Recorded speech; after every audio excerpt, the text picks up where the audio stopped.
दोस्तों, पिछले एपिसोड में आपने देखा कि सनी एक टॉप क्लास का आर्टिस्ट है, लेकिन ये अपनी जरूरतें पूरी नहीं कर सकता। इसलिए वो नकली 500 रुपए का नोट छापता है, जो कि मार्केट में बेधड़क चलने के लिए तैयार है। लेकिन उसी मार्केट में 2000 के नोट भी चल रहे थे, जो कि वो भी नकली थे, और इन सबको बड़ी गैंग चला रही थी। फिर ये लोग सनी को किडनैप कर लेते हैं और सनी को अपने साथ काम करने के लिए कहते हैं। अगर आपने वो 4 एपिसोड नहीं देखे तो इस वीडियो के डिस्क्रिप्शन में उन चारों के लिंक हैं, आप जाके उनके जरूर देखना, तभी तो आपको आगे देखने का मजा आएगा। तो चलिए बिना समय गवाए इस कहानी में आगे बढ़ते हैं। मंसूर सनी और फिरोज को अपने साथ जॉर्डन ले जाता है। अब ये दोनों पहली बार अपने देश से बाहर आए थे। मंसूर ने जॉर्डन में रेगिस्तान की पहाड़ियों के बीच छुपकर एक अड्डा बनाया हुआ था, जहाँ पे उन्होंने अपना प्रिंटर रखा था। ये किसी जेल से कम नहीं थी, जहाँ पे जगह जगह पर मंसूर के सिक्योरिटी गार्ड खड़े थे। अब इन लोगों ने तो पहली बार इतना बड़ा प्रिंटिंग सेटअप देखा था। मंसूर उनको कहता है कि सारा सेटअप मैंने जर्मनी से मंगवाया है, मेरे पास नोट बनाने का पूरा जुगाड़ है, बस तुम लोग अपना काम शुरू कर दो। अब सनी उस नोट को बड़ी बारीकी से डिजाइन करना शुरू कर देता है। ये बार बार नोट बनाते हैं, पर वो हर बार टेस्ट में फेल हो जाता है। अब उसको ऐसा नोट बनाना था जो कि मशीन को परफेक्ट लगे, और ये इस काम में कामयाब भी हो जाते हैं। अब मंसूर भाई भी सनी की कलाकारी को मान जाता है। फिर इसके बाद इन दोनों को मंसूर के घर पर ले जाया जाता है।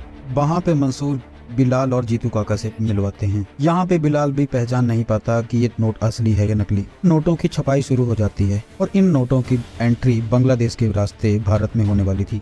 माइकल के पास उसके किसी खबरी का फोन आता है और वो कहता है कि बिलाल आजकल बांग्लादेश में है। ये फिर कहता है कि पहले नेपाल में रायता खिलाने के बाद अब हमें बांग्लादेश जाने का ऑर्डर नहीं मिलेगा। सनी और फिरोज भी अब इंडिया वापस आ चुके थे। चाचा इसको बताते हैं कि डॉक्टर का फोन आया था और वो मिलने के लिए बुला रहे हैं। डॉक्टर उनको बताती है कि आपके नानू का ऑपरेशन नेक्स्ट वीक रख सकते हैं। किसी डॉक्टर ने उन्हें डेट दे रखी है। मुझे खुद विश्वास नहीं हो रहा कि उनको इतनी जल्दी डेट कैसे मिल गई। सनी उनसे पेमेंट के बारे में पूछता है और डॉक्टर उनको कहती है कि इसकी पेमेंट भी हो चुकी है।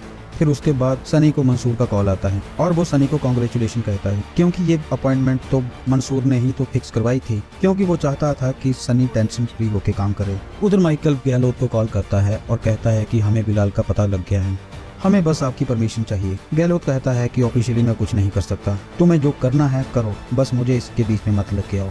फिर माइकल अपने किसी पुराने दोस्त तिवारी को कॉल करता है। फिर माइकल शेखर को लेके बांग्लादेश जाता है। वहाँ पे एक ऑफिसर उसको कहता है कि मैंने बड़ी मुश्किल से इस काम के लिए परमिशन ली है, क्योंकि मेरे दोस्त तिवारी ने मुझे कहा था। हमें खबर मिली है कि बिलाल टीटू से मिलने आ रहा है। फिर दोनों एक साथ इंडिया बॉर्डर पे जा रही है। टीटू अपना माल इसी रूट से इंडिया लेके आता है और हमें उम्मीद है इस बार भी वो यही रूट फॉलो करेंगे। उधर बिलाल टीटू से मिलता है। फिर वो दोनों एक ही कार में बैठ जाते हैं। रास्ते में बिलाल अपने माल को सही सलामत इंडिया पहुंचाने के लिए कहता है। टीटू कहता है कि भाई आप टेंशन मत लो, आप यही समझो कि ये माल इंडिया पहुंच गया। फिर बिलाल कहता है कि हम नए रास्ते से जाएंगे, ये पुराने वाला रास्ता यूज नहीं करेंगे। फिर बिलाल वहाँ से गाड़ी घुमाने के लिए कहता है। दूसरी तरफ माइकल और उसकी टीम बिलाल को ट्रैक कर रही थी। फिर वो देखते हैं कि बिलाल ने अपनी गाड़ियां वापस मोड़ ली हैं और ये लोग इनसे सिर्फ 2-3 किलोमीटर ही दूर। वो बांग्लादेशी ऑफिसर को उनका पीछा करने के लिए कहता है। ऑफिसर उनको मना कर देता है कि हमें इसकी परमिशन नहीं। फिर माइकल शेखर को लेके उसका पीछा करता है। वो ऑफिसर अपने आदमियों को भी उनका पीछा करने के लिए कहता है। अब ये तीनों तरफ से बिलाल को घेर लेते हैं। इन लोगों में काफी फायरिंग होती है, सब लोग सरेंडर कर देते हैं,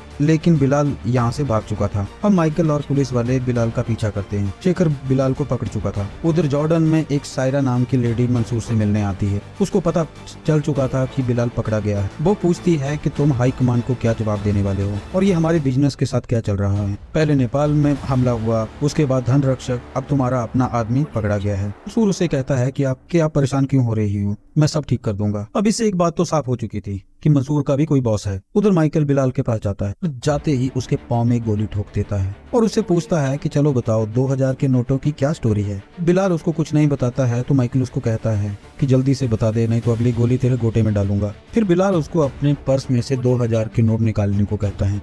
फिर माइकल बिलाल को हॉस्पिटल भिजवा देता है।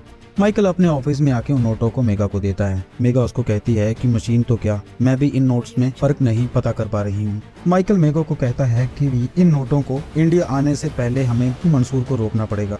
अब यहाँ पे मंसूर खुद इंडिया आ गया था और वो सनी के नाना से मिलने के लिए कहता है। सनी उसको नाना से मिलवाता है और ये कहता है कि ये मेरा नया पार्टनर है। मंसूर कहता है कि नाना जी, आपका पोता तो बहुत बड़ा आर्टिस्ट है, ये जो पेंटिंग बना लेता है वो लाखों में बिकती है। फिर मंसूर सनी को पाव भाजी खाने के लिए बाहर ले आता है और उसको बताता है कि बिलाल पकड़ा गया है और हमारा पैसा किसी गोडाउन में पड़ा पड़ा सड़ रहा। सनी पूछता है कि इस सब में मैं क्या मदद कर सकता हूँ। मंसूर कहता है कि एक एंटीक काउंटरफीट सेल है, वही हमारे पीछे हाथ धो के पड़ा है। वो हमसे हमेशा एक कदम आगे रहता है। अगर उस काउंटरफीट सेल से कम्पीट करना है तो हमें एक कदम आगे रहना पड़ेगा। मैं और तो बस दोनों मिलके पैसा कमाएंगे, किसी तीसरे को बीच में नहीं लेके आएंगे। बात थोड़ी सी मुश्किल थी पर सनी इस बात को समझ लेता है। जब सनी फिरोज को ये सारी बात बता रहा था तभी चाचा वहाँ पे आ जाते हैं। चाचा उसको कहते हैं कि ये तुम्हारा नया पार्टनर ठीक इंसान नहीं है, उस बंदे पे भरोसा मत कर, जैसे ही उसका काम खत्म हो जाएगा वो तुम्हें मार देगा। सनी कहता है मैं इस काम को लीड कर रहा हूँ, आपको काम करना है तो साथ में आइए, नहीं तो आप रास्ते से हट जाइए।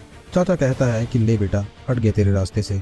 फिर फिरोज सनी को कहता है कि हमारी कोई फैमिली तो नहीं है, अगर इन लोगों के साथ भी हम ऐसा करेंगे तो हम लास्ट में अकेले रह जाएंगे। इधर सनी ज्यादा पैसे कमाने की लालच में पागल हो चुका था। फिर सनी जमाल को कॉल करता है और पूछता है कि काउंटर फिटिंग के लिए जो टीम बनी है उसमें बताकर कौन कौन है। अगले दिन हम देखते हैं कि माइकल बिलाल से मिलने हॉस्पिटल आता है। बिलाल उसको कहता है कि मुझसे अब क्या चाहिए भाई। माइकल उसको कहता है कि तूने मेरे को भाई कहा तो सुन, अगर मैंने तुझे छोड़ दिया तो मंसूर तुझे नहीं छोड़ेगा। अगर तुम मेरा साथ दे दो तो मैं भी तुम्हारा साथ दे सकता हूँ, इसलिए जो भी तुझे पता है मेरे को बता दे। बिलाल माइकल से कहता है कि कोई आर्टिस्ट नाम का बंदा है और उसी ने ही तो मंसूर के लिए 2000 रुपए का नोट बनाया है और ये आर्टिस्ट मंसूर का काफी खास हो गया है। अगर ये आर्टिस्ट पकड़ा जाए तो मंसूर भी पकड़ा जाएगा। एक लड़का है, मैं उससे पता करता हूँ, वो उसकी सारी खबर तुम्हें दे देगा, लेकिन उस लड़की की सुरक्षा की जिम्मेदारी भी तुम्हारी होगी। अभी तो सनी को पता लग गया था कि मेगा उसी टीम में है, इसीलिए उसका अगला निशाना मेगा थी। वो शुरू में उसके साथ बातचीत करने की कोशिश करता है।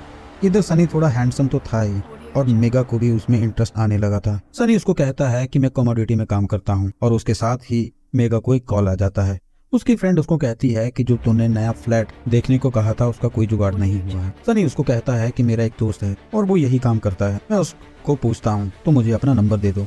अगले दिन सनी मेगा को एक अपार्टमेंट दिखाने के लिए लाता है। मेगा को अपार्टमेंट बहुत पसंद आता है। तभी सनी उसके पास आता है और कहता है कि मेरा फोन डेड हो गया है, तुम अपना फोन मुझे दे सकती हो। मेगा उसे अपना फोन दे देती है। तभी सनी उसके फोन को ले जाके हैक करने की कोशिश करता है ताकि उसके मैसेज पे आया मैसेज और हर कॉल सनी को पता लग जाए। सनी का काम होते ही वो उसका फोन उसे वापस दे देता है। उसके बाद मेगा सनी को लंच के लिए बुलाती है। अब मेगा के फोन में जो भी मैसेजेस आ रहे थे वो सनी एक्सेस कर सकता था। अब माइकल सनी की तलाश में था और सनी माइकल से एक कदम आगे था और इसी के साथ दोस्तों ये 5th एपिसोड भी खत्म हो जाता।